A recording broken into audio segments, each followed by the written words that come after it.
Gentlemen, welcome back. We're off on another poorly planned, ill-advised machinery gathering mission. I don't believe I have the capacity to adequately explain what we're getting ourselves into, so you're gonna have to see it for yourself. Grab this little fuel pump here, although I think that's highly optimistic. Toss it in the toolbox,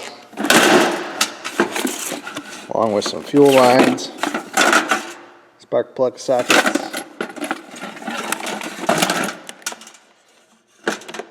that thing,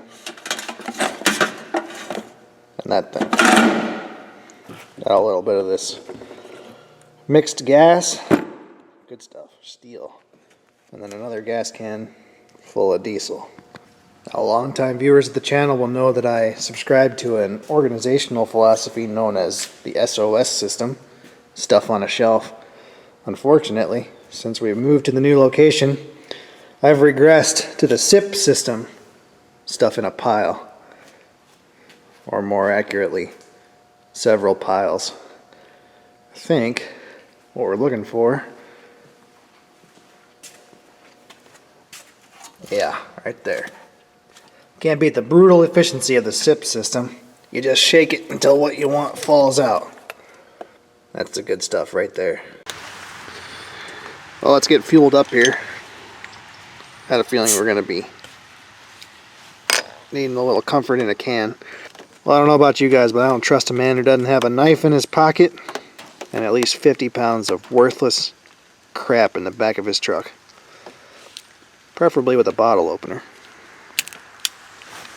Well, this is what we're after. It is an International 3860 front end loader. Don't quote me on that. Let's move in for a closer look. You can see it's a beautiful fall day here in northwestern Illinois. We got about a 95% chance of rain, so let's not worry about that. Yeah, sweet little ride. There's the serial number plate. I believe it says 3850.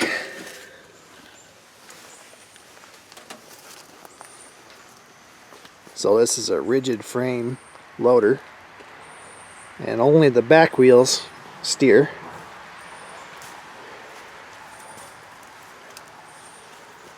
And that's what's underneath the hood. That is an International 301, maybe? Inline 6-cylinder gas engine, might be a 282. I don't know. It's basically the same engine that they use in like a 706 tractor, or like a 656. And maybe even an 806, I don't know for sure, but that's the power plant.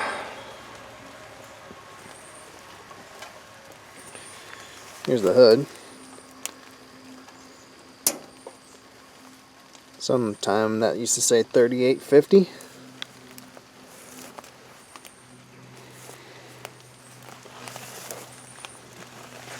Oh, fudge. So obviously this is a gasser. It's had the exhaust pipe covered, but the intake's been sitting wide open. And we came down here about, I don't know, 2 weeks ago to monkey around with it, and she's just fetched up tight. So, yeah.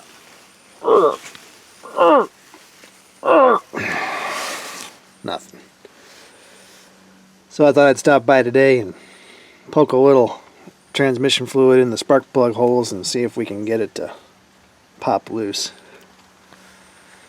I am not too optimistic about it. Man, the skeeters are going to carry me away. Okay, where you guys want to start? Should we see if the air conditioner works? That's probably where I would start. Now, how about a backstory? So this machine belongs to my grandfather, and I know a little bit of the history of it, maybe not all of it. It used to work when I was a kid. It ran, and you know, when I say ran, I'm being pretty generous, but we used to use it at the house.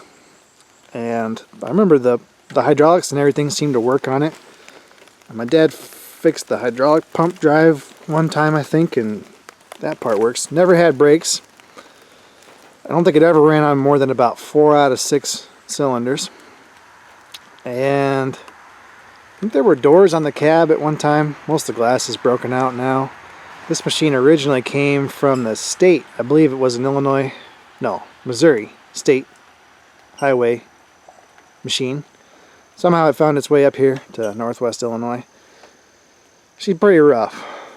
And like I said, the engine never ran right. Would just miss, and it had low power, smoked really bad.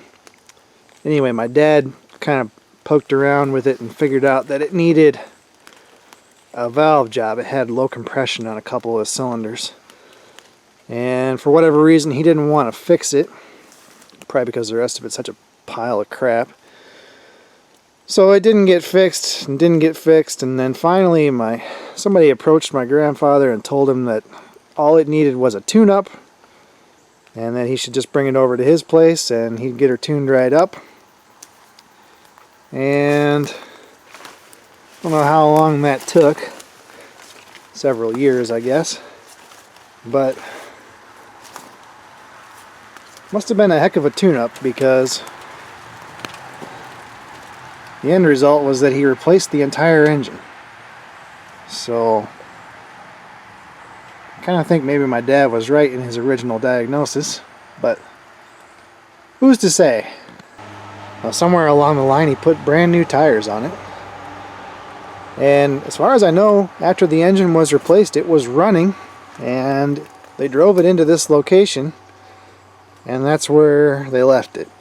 And I think it's been sitting here since 2006, so what, 13 or 14 years. And like I said, she just seized up solid, so I don't know what we're gonna have to do to get her running, but it's gonna be an uphill battle. There's been a lot of hands on this old girl. You can see they actually cut this reinforcing bar here at the back to get the engine out, and somebody scabbed it back on. The fuel tank is, I guess, built into this fender. Somebody put an electric fuel pump on it. I don't know if the old sediment bowl has been disabled or what. Looks like they just stuffed a rubber line on the end of the old steel fuel line. I don't know. Not too optimistic about it. But this does have an Allison, some type of an Allison automatic transmission. I think it's like 2 forward gears and 1 reverse. And I don't know, I think these are just Dana axles of some kind. And I don't know how the brakes work on this old girl. I think they're actually inside the planetaries, so yeah, juice brakes of some kind. I don't know, just a big drum, I guess. Yeah. Anyway, let's get some tools and do something. I think we're probably done before we even start. Take a gander at this dipstick.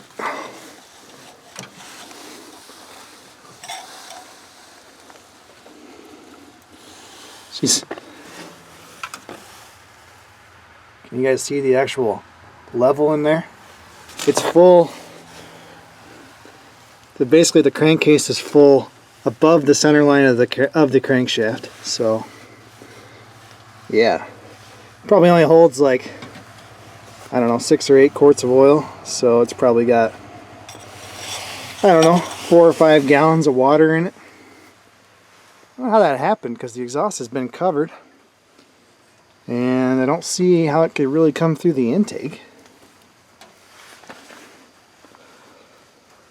I don't know. I'll have to think on that. Boy, if it came through the intake, we're screwed. Whole inside of that carburetor is probably rotted out. I think we'll grab the old Southern socket set here and a drain pan.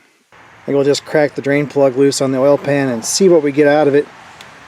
And yeah, I got a sneaking suspicion that what may have happened is the The head gasket was bad, and just after 15 years of sitting here, all the coolant has leaked down into the oil pan.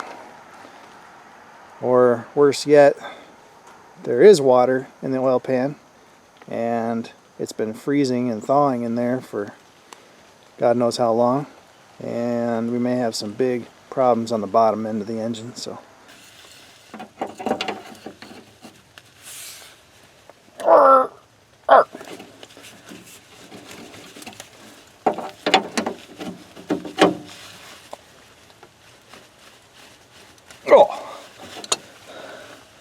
oh, that's not happening. Great. Let's try that again. Oh. Okay. So, is it actually 7/8? I guess it is. Take 3. Okay, so it's not 7/8. What the hell size is it? Alright. I don't know who's rounded this thing off, but I don't know. We'll be lucky if we get it out of there. Oh.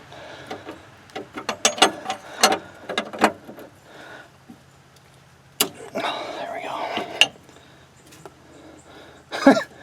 And I got that all jacked up. Jeez, what happened to it? Did someone weld a nut to the bottom of that?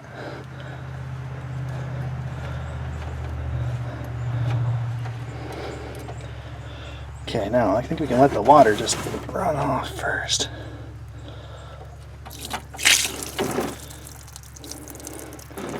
That's all water.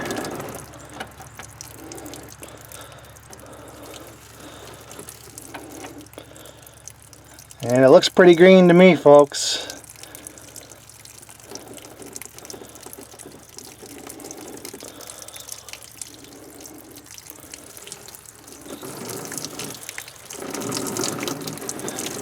See if I can catch most of it in this drain pan. I don't know.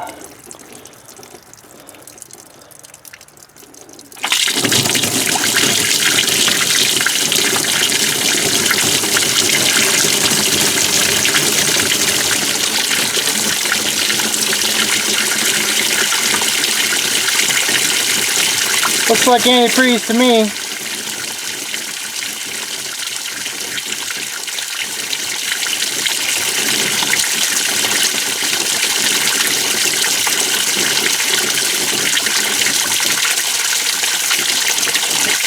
There.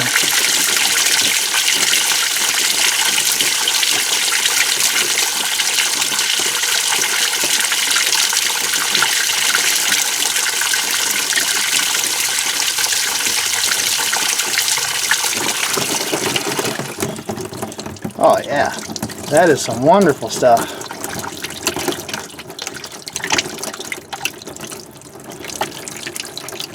Yeah, perfect.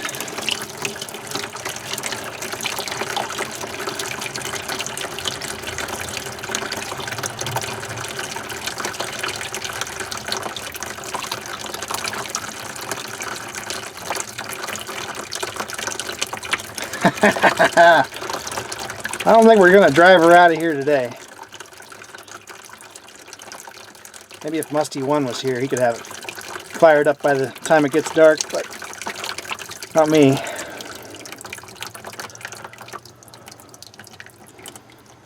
Well, I think that's all she wrote, folks. Shizzle. Yeah, we'll let that wonderful stuff roll out of there for a while. And my waste oil guy's gonna love this stuff. Yeah, that's the deal. Somebody changed it from an innie to an outie by welding the nut onto that plug. Or maybe it had a larger hex that they stripped out, so they just welded a nut on the bottom. Doesn't matter now. Well, folks, some stories just don't have a happy ending, and I think the old oil drain pan here pretty much says it all. We're not even one whole cow into it, and I'm gonna call the old girl officially DED dead. Well, I guess you never know. Maybe some generous YouTube viewer has a International Straight Six in his back pocket that he'd like to donate to this gem of a machine so we can put her back on frontline service. But I doubt that's going to happen. Most likely she'll come out of here in pieces. And we'll melt her down and make her into razor blades. And life will go on. My brother did a little poking around on the old internet. He claims there was only like 140 of these loaders ever made with a gas engine. So it may be kind of a rare bird, but there's no collector value to a machine like this. And there's certainly no practical value to it, at least as it sits right now. So we better just cut our losses and walk away. It's starting to come down pretty good anyway. Plus the skeeters are just atrocious. Yeah, so I don't know what to say. I would say either the head gasket was bad when they parked it, and slowly over time it just leaked all the coolant into the crankcase, and then, I don't know, something maybe leached in from the exhaust, caused her to lock up. Or the other possibility is that the coolant was, the concentration was all wrong when they parked it, and whatever was in there for coolant just froze and cracked the head or cracked the block, and that's what caused all the coolant to run down into the oil pan. And then that may have also caused some internal damage that's basically seized up the engine. So one of those two things has happened, and that's a catastrophic failure. It's certainly not worth rebuilding that engine or even putting another engine in. You can get them. Used engine for this thing is probably about $1,500, but the whole machine's not worth that. So, well, here's another one we can't save. Old Allis Chalmers motor grader, missing the moldboard, and I know it's got some kind of major engine problem. That's why they put it down here. She's looking pretty sad, but I did spot something over here that I think we might be able to save, possibly in a future video. Little Clark forklift down here. She looks kind of sad. GCX Clark. Even got a propane tank. Can't believe no one stole that. Oh, there's a tag over there. I can't read it. I think it's a 5,000 pound capacity. It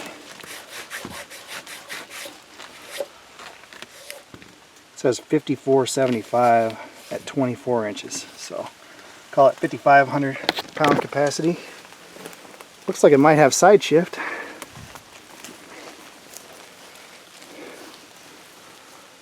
Yeah, that doesn't look too bad. Missing the forks, but I think I might have a set of forks that would actually fit it. So yeah, maybe that's something we could work on. Pop it open and see if the engine is stuck. Well, I don't recognize that engine. I don't know, maybe a little Nissan or Isuzu 4-cylinder. But she cranks over, or she turns over by hand, so it's not stuck. Actually looks pretty clean underneath of the seat. Huh. I bet we can make this thing run. There you go. Stay tuned for a future video. The hood prop even works.